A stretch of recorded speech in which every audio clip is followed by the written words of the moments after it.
Isaac Newton could calculate the motion of celestial bodies with perfect precision. He unlocked the laws of gravity, revolutionized mathematics, and became one of the most brilliant minds in human history. But in 1720, he lost the equivalent of millions of dollars in a single financial disaster and uttered one of the most haunting confessions ever recorded about human nature. "I can calculate the movement of stars," he said, "but not the madness of men." How does the man who understood the universe fall victim to a con so obvious that even ordinary investors should have seen it coming? And more disturbingly, why does this exact pattern keep destroying fortunes century after century, right up to today? The answer reveals something deeply uncomfortable about human psychology, the nature of greed, and why even genius offers no protection against certain kinds of manipulation. To understand how Britain's greatest scientific mind lost everything, we need to go back to 1711, when Britain faced an economic crisis that seemed impossible to solve. The War of Spanish Succession had dragged on for over a decade. The British government had accumulated debt of nearly £10 million, an astronomical sum worth billions today, and had no clear way to pay it back. Interest payments were crushing the treasury. Something had to change. Enter a group of financiers with an audacious proposal. They would create a new joint stock company called the South Sea Company. This company would assume Britain's war debt in exchange for exclusive trading rights to South America, specifically the Spanish colonies rumored to overflow with gold, silver, and boundless commercial opportunity. The pitch was seductive. Investors would buy shares in the South Sea Company. The company would trade with the fabulously wealthy Spanish Empire. Profits would flow back to shareholders. Everyone wins. The British government gets relief from crushing debt. Investors get access to seemingly infinite South American riches. It was financial alchemy, turning government IOUs into private fortunes. There was just one problem, and it's a problem that should have been obvious from the beginning, but we'll come back to that. King George I himself became governor of the company. Members of Parliament bought shares. The royal court invested heavily. When the most powerful people in Britain publicly endorsed something, everyone else wanted in. The South Sea Company's stock began trading publicly in 1711, and for nearly a decade it seemed like a solid, respectable investment. But in 1720, something changed. The company's directors hatched a new plan, a scheme so aggressive, so brazen, that it would either make them legends or destroy them entirely. They proposed to assume even more government debt, this time nearly the entire national debt of Britain. To do this, they needed one thing. They needed the stock price to go higher, much, much higher. And this is where the story becomes a masterclass in market manipulation. The South Sea Company's directors understood something profound about human nature. Price creates perception, not the other way around. In early 1720, they began a coordinated campaign to drive up the stock price. They spread rumors of incredible profits from South American trade. They offered loans to investors. You could borrow money from the South Sea Company itself to buy South Sea Company stock, using that very stock as collateral. They paid enormous bribes to politicians and members of Parliament, ensuring favorable legislation and glowing public endorsements. And it worked beyond their wildest dreams. In January 1720, South Sea Company stock traded at £128 per share. By February, it hit £175. By March, £330. The price wasn't rising because the company's business was improving. It was rising because the price was rising. People bought because they saw others getting rich. Each wave of new investors pushed the price higher, which attracted the next wave. This is when Isaac Newton enters the story. And he wasn't some naive fool. He'd been investing successfully for years. He owned South Sea Company stock since the early days and had done quite well. But in the spring of 1720, as the price climbed past 300 pounds, Newton's scientific mind rebelled. He looked at the fundamentals, the actual trade revenues, the business model, the mathematics of valuation, and recognized a bubble. So, he sold. He exited his position around 300 pounds per share and walked away with a tidy profit of approximately 7,000 pounds, perhaps $500,000 in today's money. Isaac Newton had beaten the market through rational analysis and disciplined execution. The stock kept rising.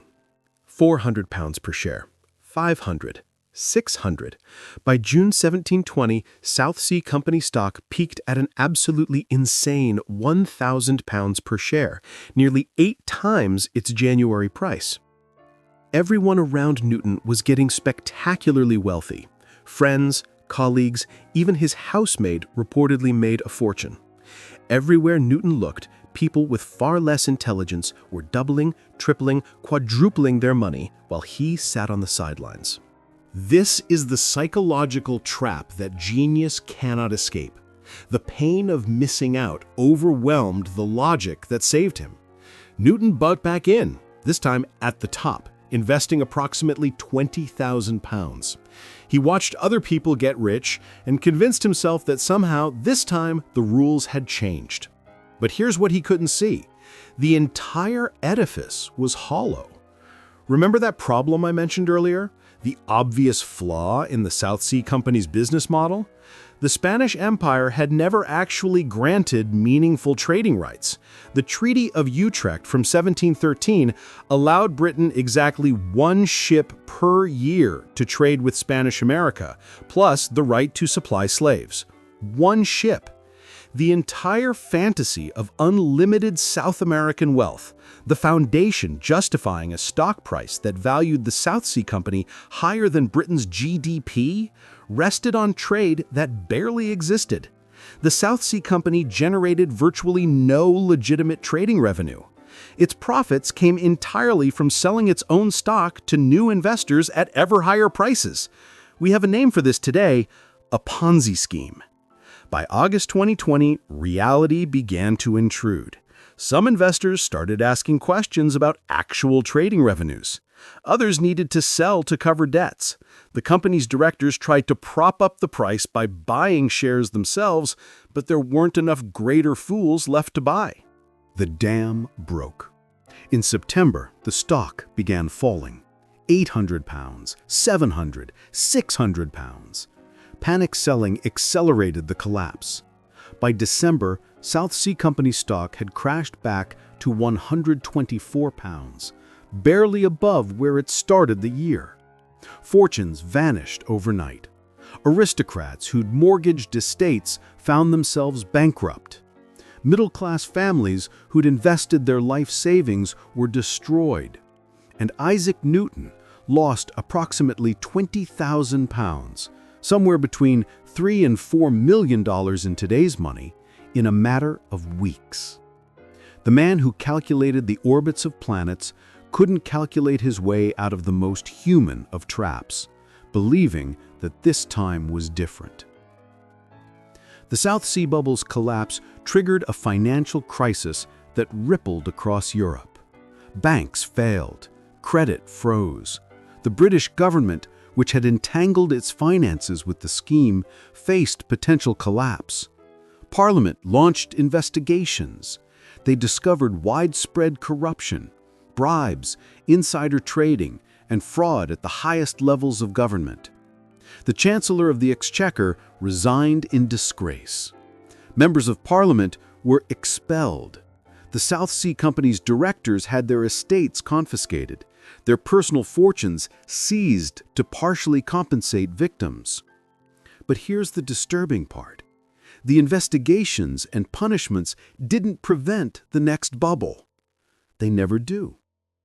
Britain passed the Bubble Act of 1720, which restricted the formation of joint stock companies and required royal charter for incorporation. The law was meant to prevent future speculative manias. It stayed on the books for over a century. It didn't work. Not because the law was poorly written, but because laws can't regulate human psychology. The fundamental dynamics that created the South Sea bubble, social proof, fear of missing out, the intoxicating belief in effortless wealth, can't be legislated away.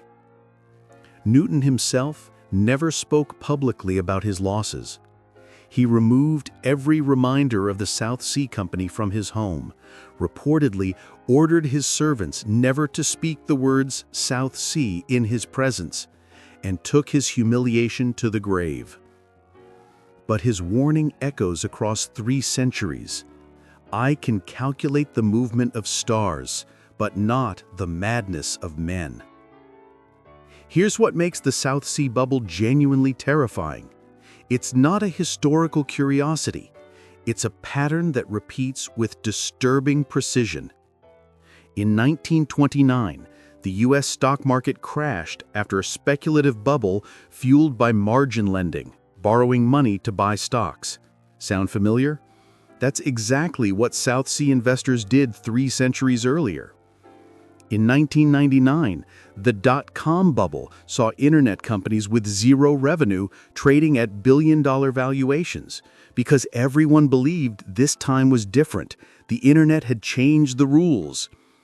Companies like Pets.com went public, reached valuations of $300 million, and collapsed within a year. The fundamental promise? Access to unlimited online commerce. The reality? Most e-commerce companies generated no profits. In 2008, the housing bubble collapsed when complex financial instruments disguised the fact that the underlying assets, subprime mortgages, were essentially worthless. Banks had created a system where housing prices had to keep rising or everything collapsed. When they stopped rising, trillions of dollars evaporated. And most recently, 2021, saw meme stocks, NFTs, and cryptocurrencies experience boom and bust cycles that would look familiar to South Sea investors.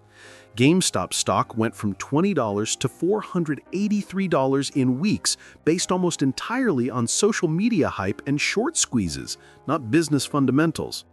NFT collections sold for millions, then became worthless. FTX, once valued at $32 billion, collapsed into bankruptcy and fraud charges within days. The specific assets change, the technological innovations are real, but the underlying psychology remains identical. Prices rise because prices are rising, creating a self-reinforcing cycle that feels permanent until it suddenly isn't. And here's the most uncomfortable truth. Intelligence offers no protection. Newton was literally a genius, and he lost everything at the peak. Modern research in behavioral economics confirms this. Smart people are actually more vulnerable to certain cognitive biases because they're better at constructing sophisticated rationalizations for emotionally driven decisions. So what do we learn from Isaac Newton's disaster? First, price momentum is not analysis. When the primary reason to buy something is that the price is going up, you're not investing, you're gambling on psychology. The South Sea Company's stock rose 800% while its actual business generated almost nothing. If you can't explain why an asset is worth its current price based on fundamental value, you don't understand what you own. Second, social proof is a weapon. When everyone around you, smart people, successful people, authorities you respect, is buying something, the pressure to follow becomes almost irresistible. The South Sea Company weaponized this deliberately through royal endorsement and parliamentary involvement.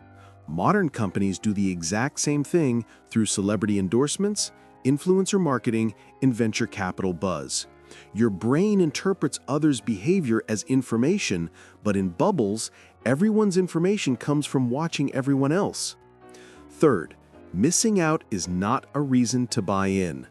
Newton's fatal mistake wasn't his initial skepticism. It was abandoning that skepticism because watching others get rich became psychologically unbearable. The fear of missing out is not market analysis. It's emotional pain masquerading as opportunity.